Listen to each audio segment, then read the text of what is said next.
एक बार क्या हुआ कि एक लकड़हारा था, वो रोज़ जंगल में लकड़ी काटने के लिए जाता था, और वो लकड़ी काट के आता और हफ्ते के लिए गुजारा करता, और हफ्ते बाद फिर जाता। हर बार वो देखता कि जंगल के जो एंट्रेंस थी, जहाँ से वो घुसता था जंगल में, वहाँ बाहर एक पेड़ के नीचे एक साधु बैठा रहता था। आज जब वो वहाँ से निकला तो उसके दिमाग में आया कि यार रोज़ यहाँ से निकलते हैं, ये बंदा यही बैठा होता है, ये साधु, इससे आज बात करते हैं। तो उससे बात की, तो साधु ने उससे पूछा कि तुम कौन हो? तो उस लकड़हारे ने बताया कि मैं लकड़ी काट के ले जाता हूँ, गुजारा करता हूँ हफ्ते के लिए, और हर हफ्ते आता हूँ। वो कहता है तुम मूर्ख हो। वो कहता है मूर्ख क्यों? कहता है जहाँ तुम लकड़ी काटते हो वहाँ थोड़ी सी नीचे खुदाई करो, आपको वहाँ पे चांदी मिलेगी।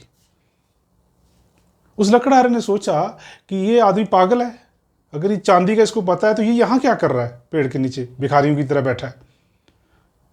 पर उसने सोचा कि क्या जाता है, चलो थोड़ी सी खुदाई करके देख लेते हैं। वो उस दिन गया तो उसने जहाँ से लकड़ी काटी वहीं नीचे और खुदाई की, तो उसको चांदी मिल गई। बड़ा खुश हुआ, और वो उस साधु के पास आया और कहने लगा जी मेरे को चांदी मिल गई है, थैंक यू सो मच। अब मैं हफ्ते में नहीं, आपके पास 15 दिन में आया करूँगा, क्योंकि एक बार चांदी मैं निकाल के ले जाऊँगा तो 15 दिन का मेरा काम चल जाएगा। वो कहने लगा तुम मूर्ख हो।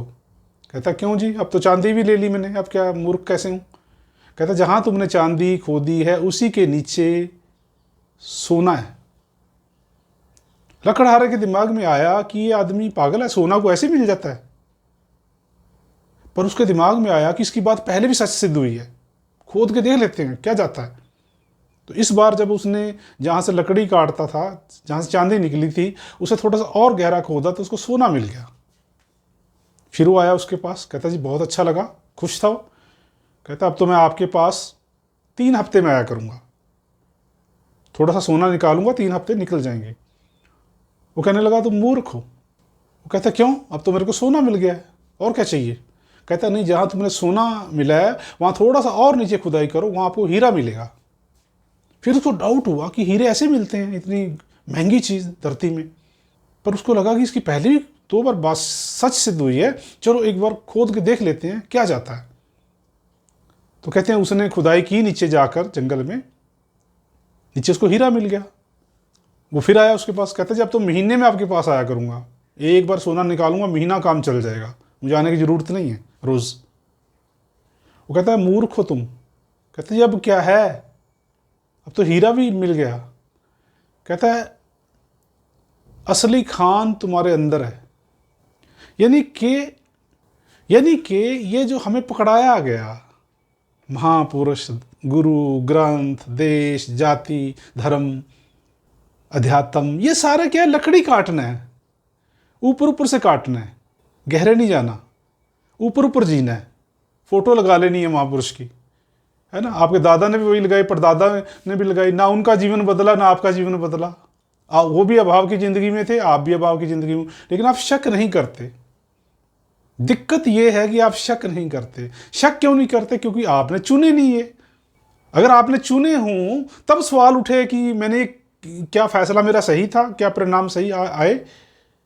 शक ही नहीं पैदा हो रहा, लकड़ी काटे जा रहे हैं, लकड़ी काटे जा रहे हैं। अब अगर हम एक को छोड़ के दूसरे को पकड़ें, जब हम चॉइस करते हैं तो पहली बार हम अभी तक क्या है, हमारी ज़िंदगी में लिमिटेड रिस्पॉन्सिबिलिटी थी, लिमिटेड, है ना। सिर्फ फोटो टांग लेना, है ना, पाठ सुन लेना, प्रवचन सुन लेना, मंदिर मस्जिद में मत्था टेक लेना, ये क्या लिमिटेड रिस्पॉन्सिबिलिटी, थोड़ा सा कर देना। जैसे चांदी की लकड़ी क्या काटना, थोड़ा सा करना,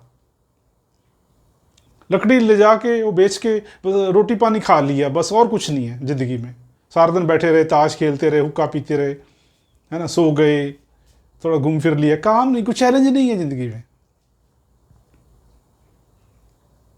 लेकिन ज्यों ही आपकी ज़िंदगी में चांदी आई, आपकी ज़िंदगी में थोड़ी स्पंद, आप थोड़े संपन्न हुए, आपके पैसे बचे, उससे आपने घर की कुछ और चीज़ें, फ्रिज खरीद लिया, कूलर खरीद लिया, कुछ और चीज़ें आने लगी ज़िंदगी में, और आपका जीवन बदलने लगा।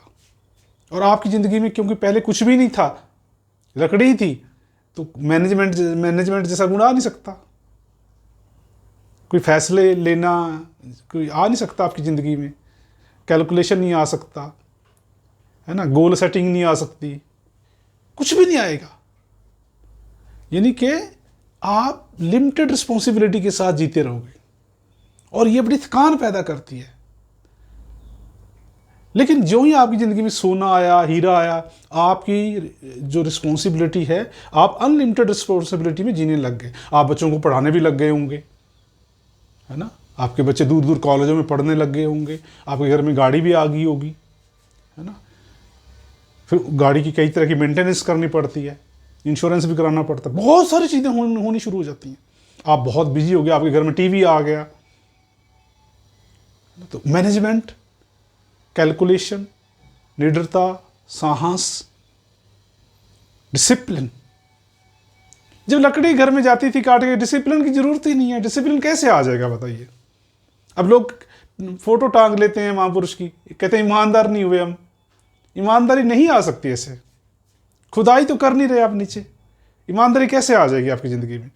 साहस नहीं आएगा, सच्चाई नहीं आएगी। वो सोच रहा है सुन सुन के ना प्रवचनों को, बाबा जी के प्रवचनों को सुन सुन के हम सच्चे हो जाएं, हम ईमानदार हो जाए, कुछ करना ना पड़े। This is limited responsibility. चीजें क्या है, गारंटीड है, यहां पे आपको गारंटी दे दी, संभावना नहीं है। You grow, you don't grow when there is guarantee, you grow when there is possibility। ये जो महापुरुषों की फोटो टांगे रहते हैं, इनके जीवन में कोई संभावना नहीं है, कोई पॉसिबिलिटी नहीं है, कोई सड़कें अच्छी नहीं मिल रही इनको, कोई अस्पताल नहीं मिल रही, स्कूलों में इनके बच्चों को पढ़ाया नहीं जाता, मिड डे मील खिलाया जाता है बस, पढ़ाया नहीं जाता, सिखाया नहीं जाता। पढ़ाया कॉलेजों में सभी जगह पढ़ाया तो जाता है, सिखाया नहीं जाता। वहाँ भी लिमिटेड रिस्पॉन्सिबिलिटी है, टीचर भी लिमिटेड रिस्पॉन्सिबिलिटी के साथ काम कर रहे हैं, अध्यापक भी लिमिटेड रिस्पॉन्सिबिलिटी, उतना सिर्फ अध्यापक भी क्या है, बोल रहे हैं, है ना, बोलते जा रहे हैं, सुना रहे हैं प्रवचनों की तरह। ऐसे थोड़ी सीख होती है। सीख के लिए बच्चे को आपको एक्टिविटी देनी पड़ेगी, खुदाई करनी पड़ेगी, उसको जीवन से जोड़ना पड़ेगा, उसको संवेदनशील बनाना पड़ेगा, उसके अंदर डिसिप्लिन आना पड़ेगा। डिसिप्लिन मैनेजमेंट क्यों नहीं आ रही हमारे देश में? क्यों बच्चे, हमारा देश इनडिसिप्लिन्ड है, हर जगह कोर्ट थाने चाहिए? क्योंकि कुछ करने को नहीं है, क्योंकि कुछ जिम्मेवारियां नहीं है। लिमिटेड सी जिम्मेदारियों के साथ हम जी रहे। सारा देश 5 किलो अनाज पे आ गया, देखिए क्या जिम्मेदारी रही, क्या बड़ी लिमिटेड सी रिस्पॉन्सिबिलिटी का जी रहे हैं लोग। 5 किलो अनाज पे पीढ़ी दर पीढ़ी मिलता जा रहा है, पीढ़ी दर पीढ़ी 5 किलो अनाज, रिजर्वेशन, बहुत सारी हजारों फ्री की सुविधाएं हैं। धीरे धीरे सारा देश ही फ्री की सुविधाओं की ओर बढ़ रहा है। ये क्या है? Limited responsibility. अगले स्तर पे नहीं जाते, है ना, अगले स्तर पे कुछ जा ही नहीं रहा। फिर उससे अगला स्तर, लकड़ी से चांदी, चांदी से सोना, सोना से हीरा, और फिर अंदर असली खान। अब देखिए जीवन में ये जो, वैसे तो ये लगता होगा कि ये उसको सोना मिल गया, हीरा, ऐसा होता नहीं है। वैसे हीरा सोना चांदी नहीं मिलते, ये एक कहानी है। लेकिन जीवन के अंदर अनंत खाने हैं आपके अंदर, लेकिन वो आप तब बाहर आएंगी जब आप अनलिमिटेड रिस्पॉन्सिबिलिटी के साथ जियोगे। और अनलिमिटेड रिस्पॉन्सिबिलिटी आपको एम्पावर करेगी, और एम्पावर करेगी तो आदमी व्यवस्थित होगा। जब आदमी व्यवस्थित हो जाएगा तो किसी थाने कोर्ट की कोई ज़रूरत नहीं है। हर आदमी अच्छा मैनेजर होगा, है ना, वो अच्छी चलती फिरती व्यवस्था होगी, किसी भी गलत काम को होने नहीं देगा, नौकरी की प्रॉब्लम नहीं आएगी, रिजर्वेशन की नहीं जरूरत पड़ेगी, जातिवाद की प्रॉब्लम अपने आप खत्म हो जाएगी। इस तरह से हमने सोचा है कि हम एक नया भारत, नई सोच का सृजन करेंगे, ब्रेक द रूल की रणनीति के थ्रू। आप भी हमारी और भी वीडियोस देखिए और कमेंट्स करिए, और हमारी बुक्स को अमेज़ॉन पर पढ़िए। बुक्स का जो लिंक है वो डिस्क्रिप्शन में दिया हुआ है। Thank you so much.